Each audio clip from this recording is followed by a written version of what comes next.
He said it himself on the record to a Dutch outlet, and it took him months to say it. 0.2 a lap. That is what George Russell lost every single lap. For the first half of a season, he started as the outright favorite to win. In this video, you will understand why that number matters more than it sounds, why it took this long to come out, and why the timing of this admission might tell you more than the admission itself. Keep the number in your head. 0.2. It comes back. Here is the shape of the season so far, stated plainly without decoration. Russell won the opener. Then Kimi Antonelli, 19 years old in his first full campaign, started winning races Russell was supposed to win. By the summer break, the gap was 59 points. Not 5, not 15, 59. In a championship fight, that number does not describe a slump. It describes a different season entirely. One driver racing for a title, and the other racing to catch a teammate who was never supposed to be ahead of him. If you want the stories the paddock does not put in the press releases, subscribe right now and drop a comment telling me which country you are watching from, because the next part of this changes depending on how close you have been paying attention to Mercedes this year. Now here's who is telling you this. Not a rival team engineer briefing a journalist off the record. Not a paddock whisper with no name attached. This is Toto Wolff, the man who runs Mercedes, speaking to Racing News 365 with his name printed next to every word. He did not say a car was slightly off. He said, quote, "We had an engine problem and it took an incredibly long time to figure it out." Then he named the cost directly. That cost us 0.2. Sit with that phrasing for a second. An incredibly long time, not a weekend. Not a single race. A team principal is telling you, in his own words, that his own engineers could not solve a problem inside his own championship car for the better part of half a season, while one of his two drivers bled points he can never get back. So ask the obvious question and answer it the way the evidence answers it, not the way sympathy wants to answer it. Was this Russell's fault? No. Nothing in what Wolff said suggests driver error. Was this something Russell could have fixed himself? No. An engine issue inside the power unit is not something a driver corrects with a different braking point or a cleaner exit. Did Russell know something was wrong before Wolff confirmed it publicly? Almost certainly, and here is why that matters. Rewind to the Belgian Grand Prix. Russell failed to finish on the very first lap. Furious in front of journalists, he did not blame a rival, and he did not blame himself. He said, quote, "I just want my car to be the same as Antonelli's." Listen to that sentence again, now that you know what Wolff has since admitted. Russell was not being paranoid. He was not being a difficult teammate looking for excuses. He was describing, in real time, out loud, the exact problem his own boss would later confirm existed. Remember that sentence. It is the whole case. Here is where it turns, because it is easy to say the two of them are the same story told twice.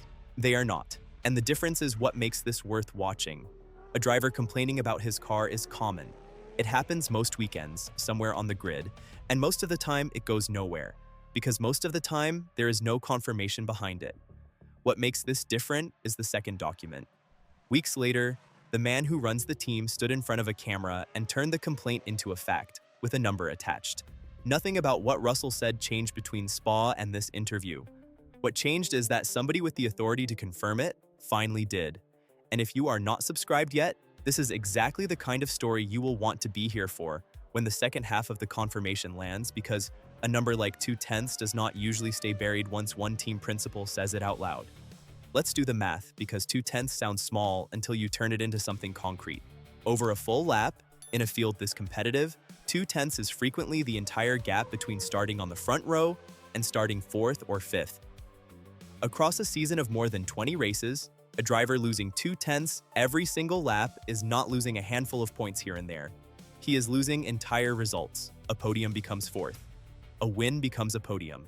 Stack that across half a season and 59 points, stops looking like a driver in a slump, and starts looking like a driver who was never given the tools to compete for what he started the year trying to win?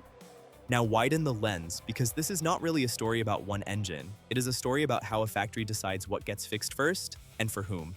Wolff himself, in the same conversation, pointed at the pressure that built around Russell specifically, saying that expectations only grew heavier because Russell began the year as the clear favorite. Compare that to what he said about Antonelli. 9 races last year with 0 points, and suddenly, in his own words, very good this year. Nobody is disputing that Antonelli has been excellent. But notice what Wolff is doing with these two sentences, side by side. One driver's rise gets framed as talent finally showing itself. The other driver's collapse gets explained months later by a mechanical problem the team is only now willing to name. That is not necessarily unfair on its own. It is simply worth asking who inside that building decided which explanation got told first and which one waited. Here is the honest counterpoint, because this channel does not pretend every uncomfortable question has a villain attached to it. Engine problems are genuinely difficult to diagnose. Modern power units are close to the most complex machines in professional sport, and a fault that only shows up under specific conditions can take real engineers real months to isolate, with no bad faith involved anywhere in the process. Wolff himself did not try to hide the difficulty. He said it plainly. It took an incredibly long time to figure it out.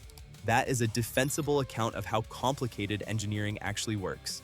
It is also not the explanation that survives sitting next to the timeline, because the question was never whether the problem was hard to find. The question is why the team's own driver was left saying, out loud in frustration, that he wanted parity with his teammate, weeks before his own boss was willing to confirm that parity did not exist. Was there internal awareness of this issue earlier than it was made public? I do not know that for certain, and I am not going to claim I do. What I can tell you is that Russell's own words at Spa line up almost exactly with what Wolff has now confirmed. That is not proof of concealment. It is simply a question anyone watching this season is entitled to ask. So here is where it leaves Russell, with the numbers his boss just handed him, whether he wanted them or not. 59 points behind at the break, 0.2 a lap for months before anyone with authority said it out loud. A championship that started with him as the man to beat and now has him needing the second half of the season to look nothing like the first. What comes next is the part nobody in that building wanted written down as clearly as Wolff just wrote it. Before I give you the rest of it, subscribe because this story has a second half, and it lands the moment Mercedes has to decide what changes for the run to the title. Here is the part that matters more than the apology in Wolff's tone. He did not just admit the problem, he effectively told you the deficit was never really about Russell at all. It was about a factory that took too long to solve something it built, and a driver who spent half a season absorbing pressure for a gap that was never fully his to close. Wolff's closing line to Racing News 365 was almost gentle. He said the best drivers managed to turn the tide, and that he is convinced Russell can do it too. Listen to what that sentence quietly admits. If Russell needs to turn a tide, it is because somebody put him in the water in the first place. Was Antonelli's form entirely, purely his own, with nothing owed to circumstance? Probably mostly, yes. And nobody serious is trying to take that away from a 19-year-old having a remarkable season. But was Russell's collapse entirely his own, with nothing owed to a fault his own team has now confirmed in writing? No.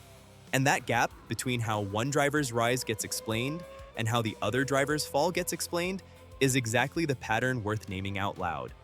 The season resumes with that 59-point gap sitting exactly where it was left, except now it comes with an admission attached to it that Russell did not have going into the break.